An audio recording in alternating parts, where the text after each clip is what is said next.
Okay, so today we're having another look at the SSL UF8.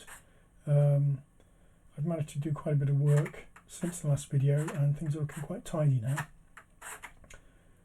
So I would say support is certainly good, if not great.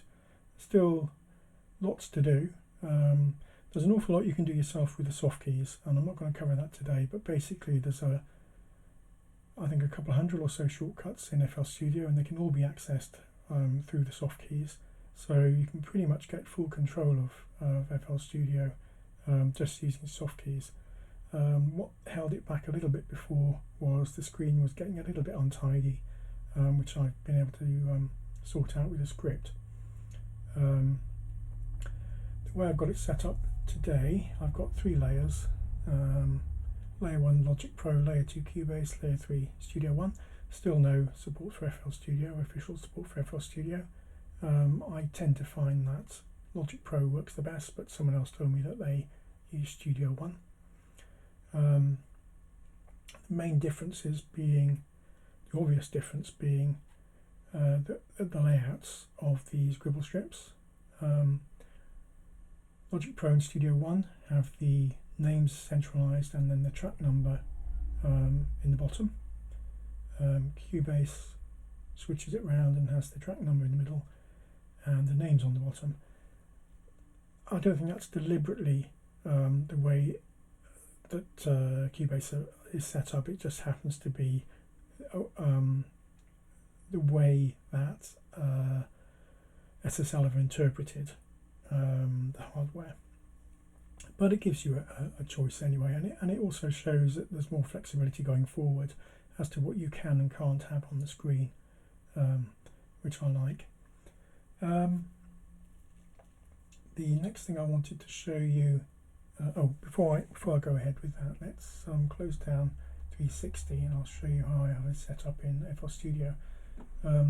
Basically, port 1, port 5 and port 9, if you only have a single unit, are the ways that you address all three layers. So you can see there I've got them set up to MIDI port 1, MIDI port 5 and MIDI port 9, and they're all addressing my generic script, which I've been able to do some work on specific to the UF8. Perhaps I can just show that actually. I think I've got it behind here. So this is something that I use, which allows me to decide what features are applicable to each control surface unit. It's coming on quite well. I make use of it myself, and I may make this available to others. But basically you can pick different doors and you'll get specific control for that door. It still says limited support. Okay, that's the way it is, but we are getting there. And I've got a few videos lined up which will show that beyond what I'm going to show you today, but I'm conscious that we don't want these videos to go on and on. What else was I going to show you? Plugin support.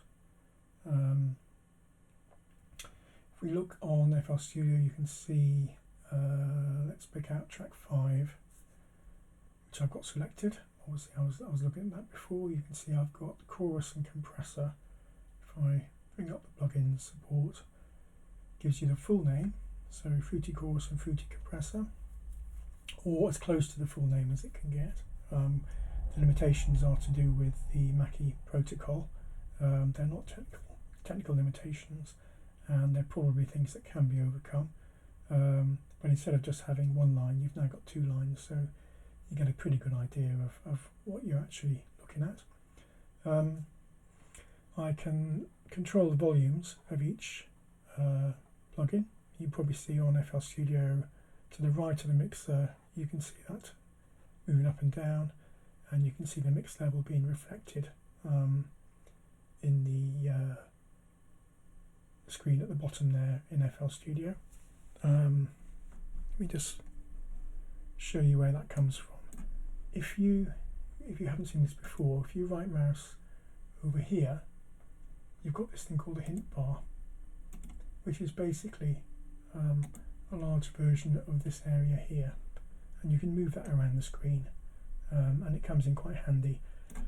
And it's what I've used to get rid of a lot of the mess on the UF8 screen and some of the other doors. Previously, when you've got scribble scripts separated like this, the text tends to wrap across each scribble strip, and it basically just looks a little bit of a mess. So I think this is a much better way of handling feedback.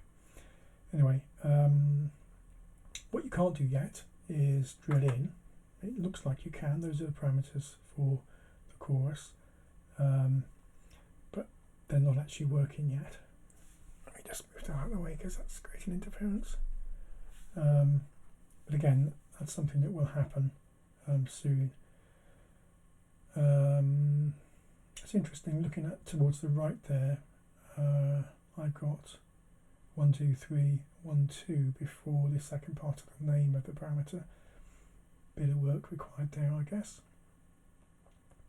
I've also got a rec sign for this one.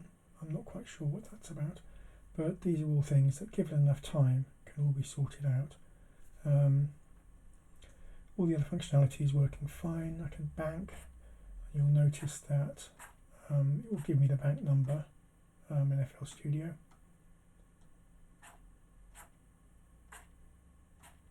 Oh, it's just stopped doing it. Bugs, I guess. Down to here. I can solo tracks. I can mute, and I can select, as you'd expect, and as I think I showed you in the previous video. I can also move as many different faders as I want. I think that's all I was going to cover today. The next video, somebody asked me whether you could have a different manufacturer's extender, and this one was for a PreSonus Fadeable 8, and it turned out you could.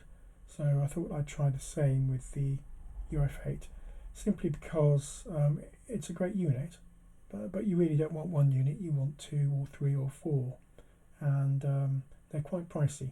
So what you might want to do in the short term is get perhaps a cheaper unit from another supplier, but you don't want to do that if it's not going to work. Anyway, that's what I'll cover in the next video. Thanks very much for your time.